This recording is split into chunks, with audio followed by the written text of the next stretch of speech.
Wagwan, my people, welcome back to my vlog. My name is Jody Wright, and today I'm just doing a quick follow-up for the Starlink that I purchased when I went to Jamaica for about 9 days.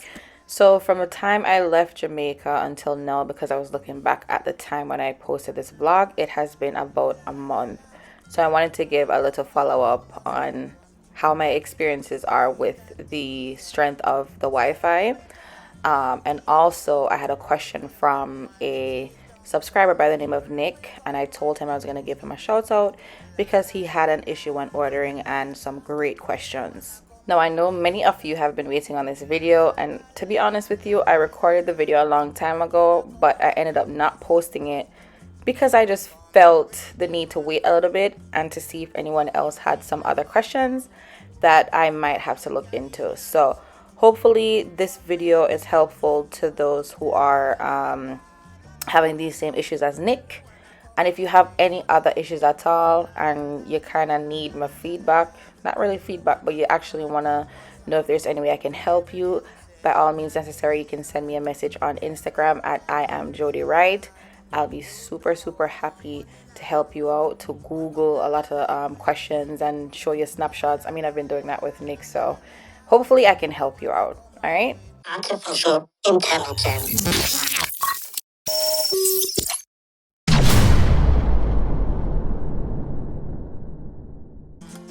So the original content was going to be around, the Starlink and how strong the internet is. And honestly, I don't live in Jamaica to really test it out, but I have cameras that are hooked up and I don't have any issues. Not once have I had an issue loading my cameras.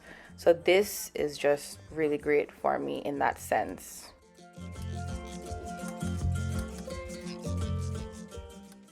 So someone did ask if they can actually purchase the Starlink and resell it as a service to their neighbors. And I would suggest going to starlink.com and visit starlink.com/legal/document. I think it's like a really long link. But if you scroll through the entire list, you should find Starlink terms of service. And it really states no resale or unauthorized agency. You may not resell access to these services to others as a standalone, integrated, or value-added service under this agreement, whether acting as an agent, introducer, or in any other capacity unless authorized by Starlink. So the answer to your question is no. So it is very important for you to read the small prints when you're ordering Starlink.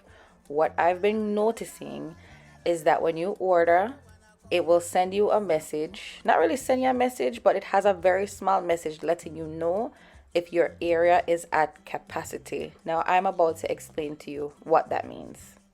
So I've been Googling to see other people's responses, right? Obviously, I didn't get that message because, as I mentioned before, I ordered the Starlink. It got delivered to Jamaica within 5 days, and honestly, I never had any issue. But the person who installed my Starlink, he ordered one for his customer, and out of nowhere, it literally said in very small words, your area is at capacity.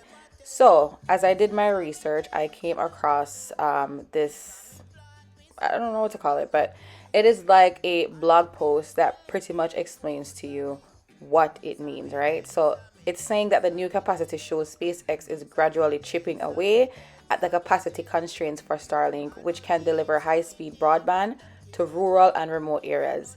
The company has been restricting new signups for residential tier to cut down on user congestion, which can slow down satellite internet speeds. I'll give you an example of what areas I see that message. So Kingston, and let me not say areas because I just one place me to try. So Kingston, it will definitely tell you that there is a capacity in the Kingston area. I try uptown, I try midtown, I try downtown, and I got the same message when I was trying to figure out what was happening for the person. So they gave me the account information. I logged in and I tried my location where I reside in Jamaica, and it works. But when I got back to Kingston, it literally says it is at capacity. Now, before you pay for this thing, make sure you read the small prints, because after the order go through and you get it, it not gonna connect when you get it. So that's gonna be a huge problem for you. So maybe your next question is gonna be, then how long does it take for my area to, like, be able to accommodate my satellite? Well, honestly, there's no answer. You continuously have to keep on going back and double checking, right? And to be honest, support is not the best. I'm gonna talk about that because that is another issue as well. Support. So before I even touch on support, I promise you, this question is gonna lead right into it. So as I mentioned before, Nick did reach out because he had an issue where he was, you know, paying for the Starlink, and in the process of doing that, he's filling out all the boxes. All of a sudden, it asks for a postal code. Now, you and I know Jamaica does not have a postal code, so that is an issue. And honestly, when I was placing that order, I think I bypassed that area by putting about 4 zeros or something like that, and it worked. I don't remember where I read that, but I tried and it worked. Okay? Do not put anything else in there but zeros. And if you are unsure, reach out to support. And that's what I'm going to get into next. So after Nick places his order, I think he placed in there 876 for the postal code, because obviously Jamaica doesn't have a postal code, but he wanted to bypass that area, right? So after he did that, he received a message from Starlink saying that the postal code was incorrect and they cannot ship his item, right? Cool. Now he's trying to get back in to correct the issue, and honestly, him not getting away. So I'm logging, and they're basically telling me if they don't hear from him for a certain amount of time, they're gonna close the ticket. And I think they did close the ticket. So him and I were trying to figure out what was happening, how we can change it, and all of that. So if you actually go back on Starlink's page, and I'm about to share the reference with you, you'll actually see what I'm talking about. Let me put that here. Okay, here goes. So I tried to slow this part down as slow as possible. So you go to support, and that's on the Starlink page, of course. And once you get there, you click orders, right? And when you click orders, it takes you to this page. So let me scroll down and kind of show you what that look like. Cool. All right. So then you go to shipping. Once you click shipping, you will be able to, see all the information that Starlink provides to guide you with changing your shipping address and all of that. Now, there are two things that you probably don't know. So I'm going to go over them two something now. Alright, first thing. So if you see the pencil icon, that means they didn't ship your orders yet, and you have a chance for go in and correct your address. But even this can be so challenging, because you look and you say, well, even though the icon did it, it not allow me to update the address, right? So second thing them tell you is that the shipping address cannot be changed after the order has been processed. Cool. Then at the bottom section of the same page, it says my address is correct. Why am I getting a message saying it is incorrect, right? In Nick's case, he didn't have a postal code, so he put 876, right? So he's going back in to correct this mistake. Hear what am I gonna say when you click the bottom portion that says my address is correct, blah blah blah. It says when you place an order, it undergoes various validations to ensure a smooth delivery process. Cool. If our system detect a potential issue, or if your order reaches the out for delivery stage but we cannot locate your address, we may require additional information from you. Now, this is what happened to Nick. Then the second paragraph goes to say these errors can encompass anything from an incorrect postal code, and that was Nick's problem, to our carrier's inability to reach your location. I'm gonna blame them for that. Now they're saying, clear my throat. To resolve these issues, we will contact you, explain the problem we've identified, and request your assistance in rectifying the situation so we can get your order to you as quickly as possible. Now, this is what happened to Nick. They reached out to him, but they might give him such a hard time because he's responding and the people them seem to lock up the ticket, right? So the last part of it says, please respond to the message we've sent with the requested information. Your prompt response will help us get your order on its way to you as soon as possible. Now, Nick is pretty much stuck in a situation where if not hear from nobody. So anyways, I googled and I found this email. It's called email for resolutions, right? So it's Starlink resolutions at spacex.com. Now I've messaged, Nick has messaged, no response. And it's probably been maybe 2 to 3 days now or something like that. I don't know if they work on weekends or whatever the case may be, but we haven't heard from anybody. And he is stuck with his order just there, right? So after talking to him and stuff, I tried to check in today to see if he heard anything because I haven't. The next step is to cancel the order. When we were looking at the cancellation, I think he was expressing that he read other places where they still charge you a fee. Now, mind you, it looked like so them charge a one-time fee of $129. So maybe jumping at that piece they know. So upon Googling if you can cancel Starlink if you not get it yet, right? I don't think them supposed to charge you anything. But when I went to terms of service to read what it says, right? It says, if Starlink service is currently unavailable in your area and you are signing up to the Starlink terms of service, then following terms apply to you.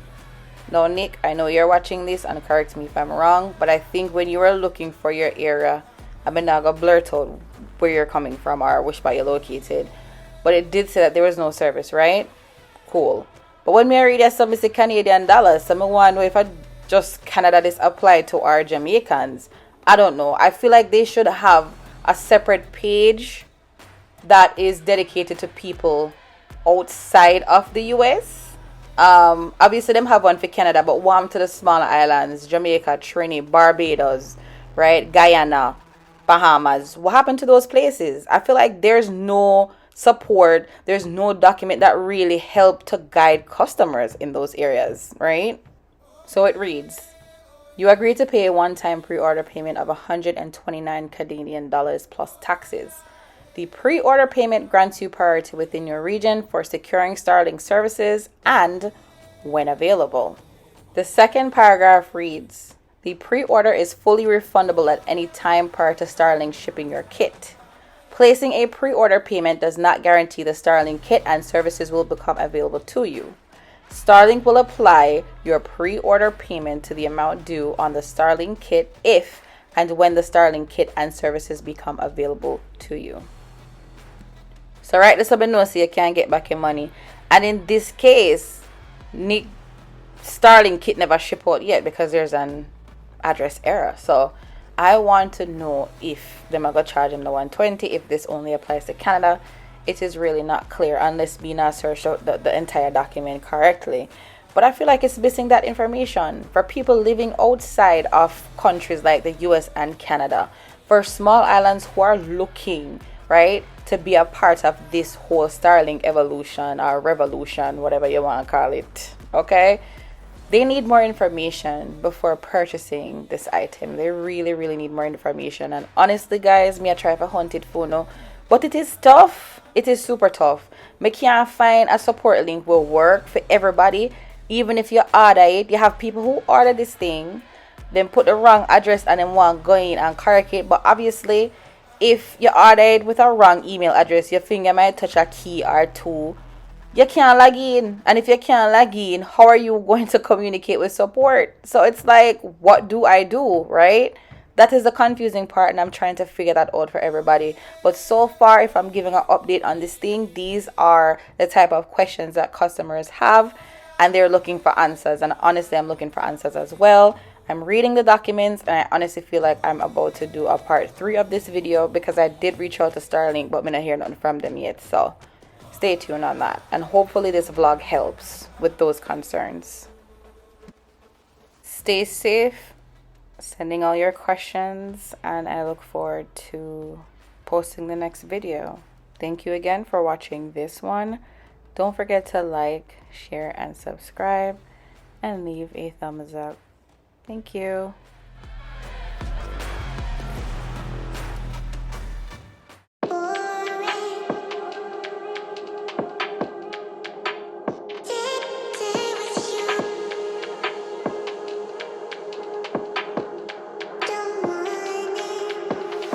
I heard man when I chat and chit. I come through like what's good, East Weekly. Bye.